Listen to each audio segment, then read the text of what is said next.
Selamat pagi Bapak Ibu yang dikasihi Tuhan. Senang bisa kembali berjumpa untuk bersama berdoa, membaca Alkitab dan merenungkan firman Tuhan. Mari sebelum kita bersama membaca, merenungkan firman Tuhan, kita terlebih dahulu berdoa. Mari kita berdoa. Tuhan yang maha baik, Tuhan yang penuh kasih, kami sungguh bersyukur untuk kesempatan pada saat ini kami boleh bersama berjumpa. Meski kami belum bisa berjumpa secara langsung bertatap muka, tetapi kami bersyukur boleh punya kesempatan berjumpa untuk bersama berdoa, membaca firman dan merenungkannya.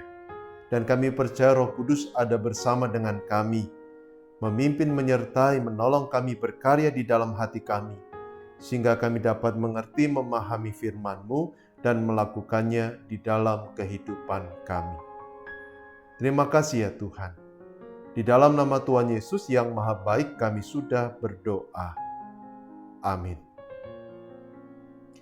Bapak dan kasih Tuhan, saya mengajak kita membuka, membaca, merenungkan surat 1 Yohanes pasal yang ketiga, ayat yang pertama sampai ayat yang ketujuh.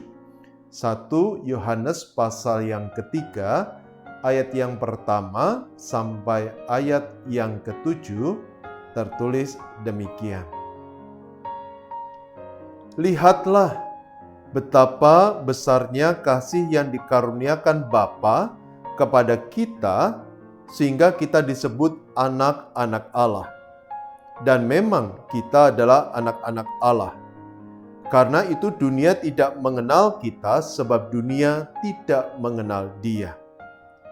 Saudara-saudaraku yang kekasih, sekarang kita adalah anak-anak Allah. Tetapi belum nyata apa keadaan kita kelak. Akan tetapi kita tahu bahwa apabila Kristus menyatakan dirinya, kita akan menjadi sama seperti Dia. Sebab kita akan melihat Dia dalam keadaannya yang sebenarnya. Setiap orang yang menaruh pengharapan itu kepadanya, menyucikan diri, sama seperti Dia yang adalah suci. Setiap orang yang berbuat dosa, melanggar juga hukum Allah. Sebab dosa ialah pelanggaran hukum Allah.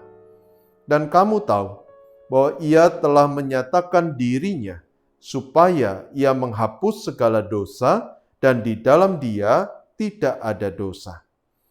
Karena itu setiap orang yang tetap berada di dalam Dia tidak berbuat dosa lagi. Setiap orang yang tetap berbuat dosa tidak melihat dan tidak mengenal Dia. Anak-anakku, janganlah membiarkan seorang pun menyesatkan kamu. Barang siapa yang berbuat kebenaran adalah benar, sama seperti Kristus adalah benar. Sampai sekian jauh bacaan kita pada saat ini. Bapak dan kasih Tuhan, ada sebuah ungkapan, hidup bagaikan dalam gelas kaca. Hidup bagaikan dalam gelas kaca. Ungkapan ini mengingatkan kita bahwa dimanapun kita berada, orang akan melihat kehidupan kita. Dan tidak ada satupun yang dapat kita tutupi dari orang-orang di sekitar kita. Karena itu, ungkapan ini juga ingin mendorong kita untuk berperilaku sesuai dengan status dan identitas kita. Contohnya, sebagai orang tua di hadapan anak-anak, tentunya kita didorong untuk bersikap sebagai orang dewasa, bukan kekanak-kanakan. Sebagai seorang atasan di perusahaan, tentunya kita harus menunjukkan etos kerja yang positif, rajin, semangat, jujur, disiplin di hadapan karyawan kita.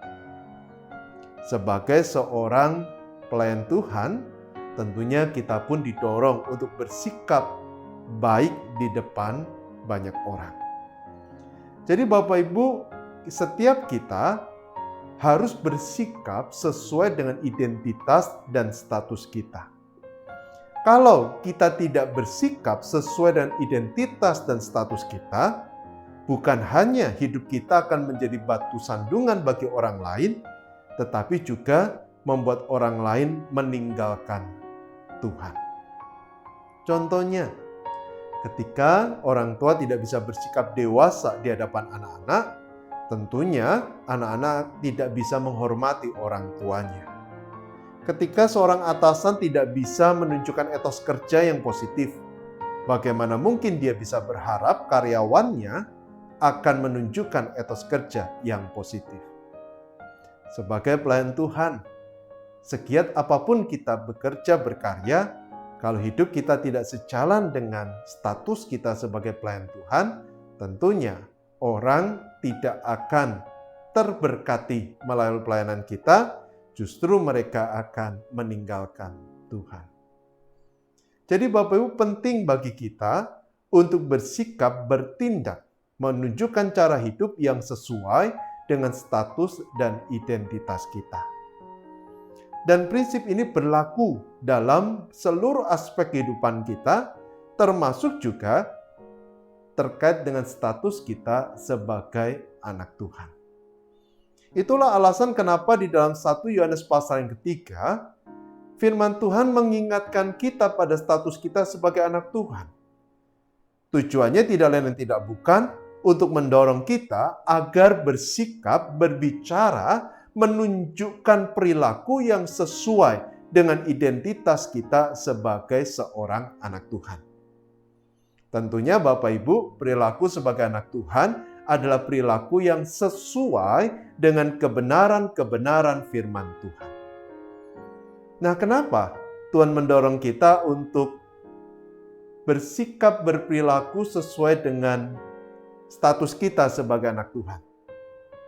Tentunya yang pertama, karena Tuhan sudah menebus hidup kita, sehingga kita semua menjadi anak-anak Tuhan, terbebas dari kebinasaan, beroleh hidup yang kekal. Melalui kematiannya, Tuhan pun sudah memperbarui hidup kita, sehingga kita bukan lagi hamba dosa, tetapi menjadi anak-anak Tuhan. Kita tidak lagi tunduk di bawah kuasa dosa, tetapi dengan bimbingan Roh Kudus, kita dapat memahami dan hidup di dalam kebenaran. Dan yang ketiga, sebagai anak Tuhan, Tuhan mengutus kita untuk menjadi saksinya di tengah dunia ini. Karena itu, sebagai seorang anak Tuhan, kita harus punya perilaku cara hidup yang sesuai dengan kebenaran Allah. Supaya hidup kita boleh menjadi berkat bagi orang lain, hidup kita boleh membangun hidup orang lain, dan membawa orang lain untuk datang kepada Tuhan. Nah, saya menyadari ini bukan hal yang mudah, bukan perkara yang mudah. Rasul Paulus sendiri dalam surat Roma pasal yang ke-7, dia pernah menceritakan pergumulannya, perjuangannya menghadapi dosa. Paulus berkata, "Aku tahu apa yang benar. Aku ingin melakukan apa yang benar. Tetapi bukan yang benar yang aku lakukan, tetapi justru yang tidak benar." Bapak bayangkan orang seperti Paulus sendiri bergumul dengan kedagingan di dalam dirinya dan sulit bagi dia untuk hidup dalam kebenaran. Namun, meski sulit, bukan berarti mustahil. Kita bisa hidup dalam kebenaran kalau kita melakukan 3 hal. Yang pertama, kalau kita membuka hidup bagi Tuhan, sehingga Tuhan ada dalam hidup kita dan kita ada di dalam Tuhan. Membuka hidup bagi Tuhan juga berarti menyerahkan kendali hidup kita kepada Tuhan dan berkomitmen untuk berjalan mengikuti pimpinan Tuhan. Membuka hidup bagi Tuhan juga berarti bersedia diperbaharui oleh Tuhan. Termasuk juga diperbaharui dalam nilai-nilai hidup kita dalam cara berpikir kita, dalam tujuan hidup kita, dan alasan dari hidup kita. Sehingga orang yang membuka hidupnya bagi Tuhan, dia tidak lagi hidup bagi dirinya sendiri, tapi dia hidup bagi Tuhan yang sudah hadir dalam kehidupannya. Yang kedua, agar kita bisa hidup dalam kebenaran, tentunya kita harus membaca dan merenungkan firman Tuhan. Karena firman Tuhan dikaruniakan bagi kita supaya kita dapat memahami kebenaran Allah, dan tentunya kita bisa melakukan kebenaran itu dalam hidup kita. Kalau kita tidak pernah membaca firman Tuhan, bagaimana mungkin kita bisa memahami kebenaran? Kalau kita tidak memahami kebenaran, bagaimana mungkin kita bisa hidup dan melakukan kebenaran? Karena itu penting bagi kita untuk membaca firman Tuhan, merenungkannya, agar kita dapat memahami kebenaran Allah dan melakukannya dalam kehidupan kita. Dan yang ketiga, agar kita bisa hidup sesuai dengan status identitas kita sebagai anak Tuhan, kita harus mulai berubah. Artinya, bukan hanya membaca Alkitab, tetapi juga melakukannya dalam hidup kita. Ini tentu tidak mudah. Karena itu perubahan harus dimulai dari sesuatu yang kecil, tetapi yang kita lakukan terus-menerus dalam hidup kita. Sehingga pada akhirnya bukan hanya hal yang kecil lagi yang berubah, tapi seluruh aspek hidup kita pun akan berubah. Kejujuran misalnya. Mau menjadi orang jujur itu baik. Dimulai dengan apa? Berkata jujur kepada orang-orang di sekitar kita. Lalu berkata jujur kepada siapapun yang kita temui. Maka kita akan menjadi pribadi yang jujur. Atau contoh lain, kita ingin menjadi pribadi yang rajin. Mulailah dengan hal yang sederhana. Bangun pagi. Lalu belajarlah untuk on time, tepat waktu. Belajarlah untuk tidak menunda-nunda pekerjaan atau tugas kita. Dan seterusnya. Maka pada akhirnya kita menjadi pribadi yang rajin. Jadi Bapak Ibu, sebuah perubahan ketaatan dimulai dari hal yang kecil. Tapi ketika dilakukan terus-menerus dalam semua aspek kehidupan kita, dilakukan secara konsisten, maka pada akhirnya perubahan yang kecil itu akan menjadi besar dan mengubah hidup kita. Nah Bapak Ibu, sekarang pertanyaannya adalah, apakah kita mau berubah? Apakah kita sudah hidup sesuai dengan identitas kita sebagai anak Tuhan? Mengaku sebagai anak Tuhan itu hal yang gampang. Tetapi hidup sebagai anak Tuhan, itu tantangan yang sebenarnya. Tuhan tidak ingin kita hanya mengaku sebagai anak Tuhan. Tetapi kalau kita berani mengaku sebagai anak Tuhan, maka kita pun harus hidup sebagai seorang anak Tuhan. Niscaya kehidupan kita akan memuliakan Tuhan dan menjadi berkat bagi sesama kita. Amin.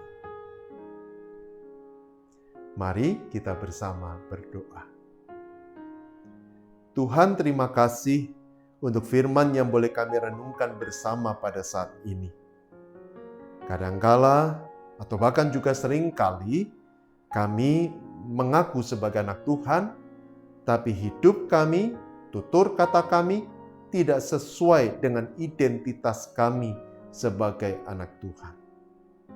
Akibatnya hidup kami tidak menjadi berkat, tidak memuliakan Tuhan, tetapi menjadi batu sandungan yang menjauhkan orang dari Tuhan.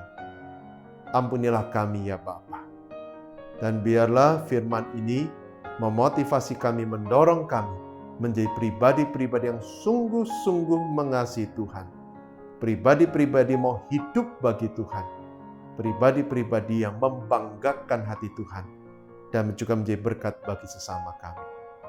Terima kasih ya Tuhan. Tolonglah kami, bimbinglah kami, mampukan kami. Dan kami ingin menyerahkan kehidupan kami masing-masing dalam pekerjaan kami, dalam studi kami. Sungguh ya Tuhan, biarlah kami boleh mempraktekkan cara hidup Kristiani dalam pekerjaan, dalam studi kami.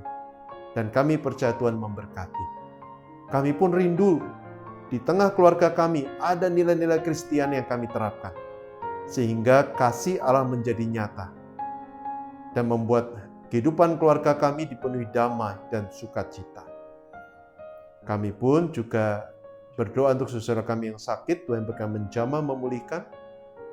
Dan kami juga berdoa untuk saudara kami, para tenaga kesehatan yang berjuang, Tuhan juga berikan kesehatan buat mereka. Juga berdoa untuk para pelaku ekonomi, para pekerja yang mereka juga harus menempuh resiko demi mencari sesuap nasi pendapatan. Tuhan juga memberkati. Kami pun juga berdoa untuk kota Surabaya, berikan damai dan sukacita, dan biarlah keberadaan gerejamu, GKI Kutisari Indah, boleh menjadi saluran berkat bagi banyak orang.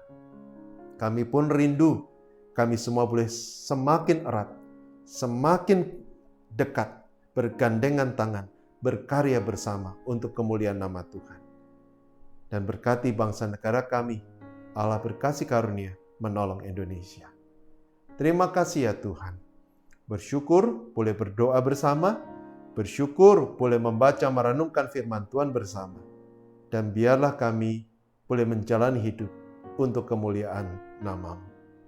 Dan hamba-Mu mohon ya Bapa, ulurkan tangan kasih-Mu, curahkanlah berkat-Mu. Bapa yang dikasihi Tuhan, Allah yang telah menebus kehidupan kita, yang telah memperbarui hidup kita, Dia akan memimpin menyertai tiap langkah kehidupan kita, menguatkan kita, memberikan berkat, sukacita dalam kehidupan kita dari sekarang sampai selama-lamanya. Amin. Tetap sehat, tetap semangat, Tuhan memberkati, kasih Tuhan mengiringi Bapak, Ibu, dan Saudara.